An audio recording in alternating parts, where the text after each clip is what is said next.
News that came in from the Labor Department. We know this, that 261,000 jobs were added in October. That was a little above what was expected. However, the unemployment rate did see a slight bump up to 3.7%, from 3.5%. Continuing to watch that amidst a 40-year high inflation. Right, and also that increased interest rate from the Fed. Plus, we're learning, speaking of jobs and unemployment here, we're learning that several major companies are seemingly preparing for an economic downturn. Amazon says it will freeze corporate hiring for months, and Lyft, the ride-hailing company, as we know, also announcing layoffs, and Twitter planning thousands of job cuts, now facing a lawsuit over it.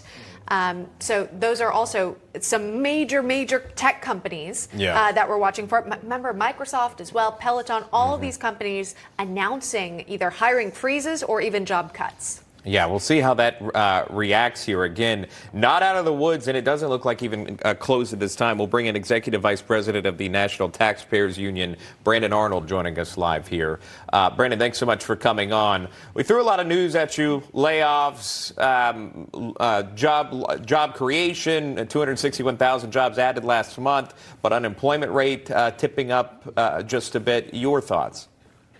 Yeah, I mean, the job market has been surprisingly resilient, especially when we see these anecdotes about companies, very large companies, either freezing hiring or even starting to scale back employment. So the question has been for economic observers, when is the shoe going to drop? We know there's signs in this economy of weakness. We've seen very aggressive action by the Fed, and we see huge tax increases about to take effect at the outset of next year. So we know eventually this job market is going to weaken substantially. It's somewhat surprising that it's been so resilient thus far. And yet, when you're still out and about, and if you're at restaurants, you hear from owners that they struggle to hire, right? How does that play into all of it when you're hearing the reports of people losing their job at some of these companies? Yeah, well, one of the pieces of data that's missing from some of these reports is the labor participation rate. There are a lot of people that ever since the outset of the pandemic have left the workforce. They've stopped looking for jobs for whatever reason. We know that early on that was largely because we had these very generous government benefits that ramped up unemployment compensation, for instance, so people could afford to stay home. And some of them were afraid about the implications of COVID as well. Now that those have subsided and now that most of those programs are off the books, again, it's somewhat surprising that people have continued to stay outside the workforce and that so many small businesses, restaurants, bars, retail establishments have struggled to fill their workforces and make sure that they have people in their shops and restaurants to keep full optimization. So it is somewhat surprising to see. But again, I think it's a question of when, not if. We are going to see this labor market weaken considerably, and then we're going to have very broad implications for the economy and a very soft economy across the board, unfortunately. We've got some news about Twitter in just a bit that Emma and I will get to. But final question for you, Brandon.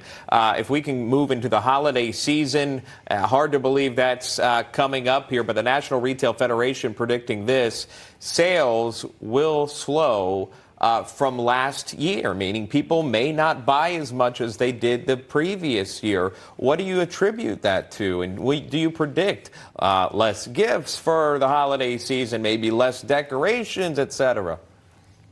Yeah, I think the stubborn inflation rate, which even after several rounds of rate hikes from the Fed, have not subsided at all. I think that's really the number one factor here. We've seen surprising resilience once again, not just in the job market, but in consumer spending. People have been dipping into their savings, spending money that we didn't really anticipate from the economic community. Spending has been strong. That is going to taper off both in the retail space and in larger purchases. We've already seen weakening in the housing market. The automobile market has started to weaken because of the interest rates. That has a direct impact on the ability to afford those larger ticket items, but smaller ticket items too. We're going to see a tapering in consumer activity. Yeah, I mean, even food. When you go to the grocery store, you notice the increased cost of all of it. Brandon Arnold, thanks so much for coming on, making sense of the data we just got this morning. Appreciate your time today. Thanks for having me. You're welcome. Well,